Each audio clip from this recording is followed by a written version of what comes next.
seorang perempuan milioner kota Mekah bernama Khadijah.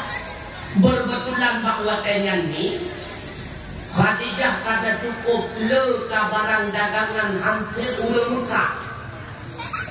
Tengku berat kaya Khadijah, cukup kaya Khadijah tuku dua.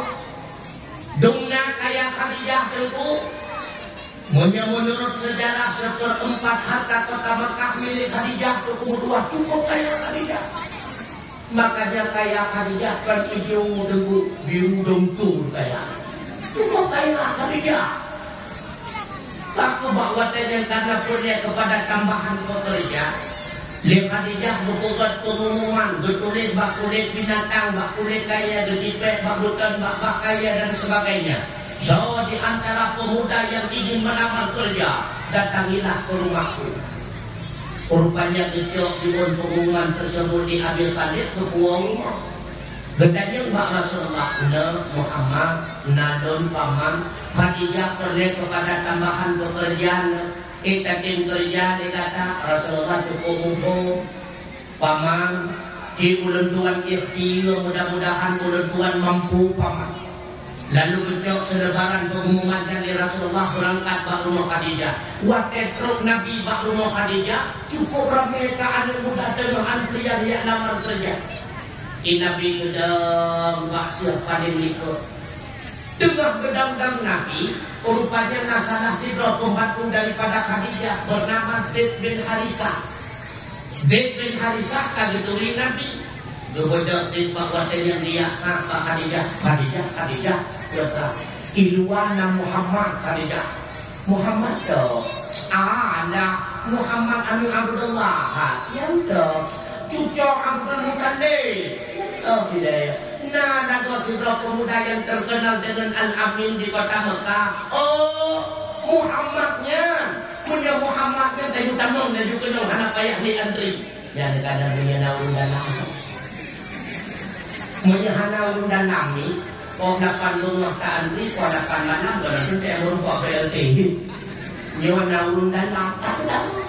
Waktu berhadapan Rasulullah dengan Khadijah, ketajangnya Khadijah Muhammad. Nadon Khadijah nyawa nak padu-padu barang Muhammad lihat siap rencana ho Uromawi Persia dan Rosyam. Khadijah mana nak tuah ni buat proposal untuk lamaran pekerja. Nak tuah ni kabere tengah-tengah dari uang dan juga nak cok barang naun dalam punya naun dalam hanapun ia ikut P3 kabul mati halewat. Katu sibah bunga kebudah Rasulullah beri uang balik bak rumah Khadijah gejok barang bila ke izin bak Khadijah. Waktu ketebik Nabi dukun dek Khadijah Maisarah Nandun tuan pertana tuan Khadijah Muhammad ulanya ulah pertama ke gereja bak ketanyo dia datang sudah berangkat bersama Muhammad bantu Muhammad ber kita yang lihat mudah tunggu. Nabi dia dah berjajak dan negara kapan kamu lanjut hai kulutuk ke Maisarah ulangkang kau rinang. Maisarah ulung memang ulung Arab lenang menghiurinau lagi Ikrimah. Dan Ikrimah anak agama bujahan. Kalau rinau kaku berangkat Maisarah menemani Rasulullah bersama pedagang-pedagang yang lain. Bahwa dalam perjalanan terkejut Maisarah. Dukada di Maisarah urung-urung lain dalam padang Sahara.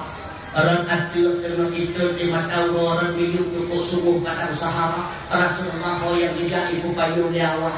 Tahu Maisarah, Muhammad ibu payung liawat. Sehingga bakah-bakah kemudian Maisarah dia kuda orang gede Nabi. Mudah-mudahan untuk ibu payung. Berarti kau Maisarah Nabi-Nabi lah kada payung. Unang cinta makwa tetro unang rosam itu.